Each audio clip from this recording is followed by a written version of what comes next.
So I have a couple of questions regarding the launch of the new publication, the European Union for Renewable Energy. The first question we have for you is, how can the European grid planning process be improved to provide faster and more transparent ways of reaching an electricity system fully based on renewables? What are your thoughts on this? I think the key challenge is to overcome this perceived black box of grid modeling. Today there's a lot of consensus amongst experts and the wider stakeholders that we need more grids to integrate renewable energies. But exactly how much and where exactly the grids are needed, that's an open discussion. And there is no one single best solution.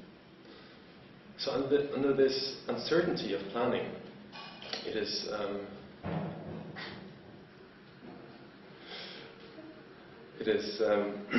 very important to move towards a very transparent process.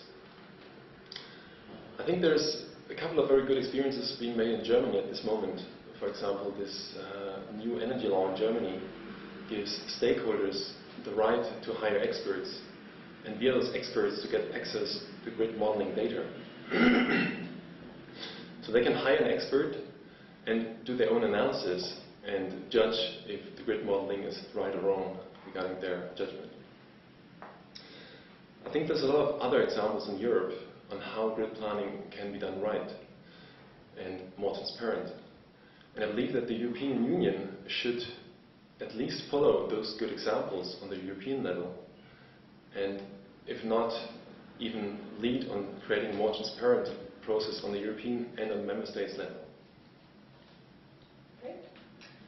Then the second question that we have for you is, what is the best way to respond to the so-called not in my backyard objections which are raised by citizens about new grid projects?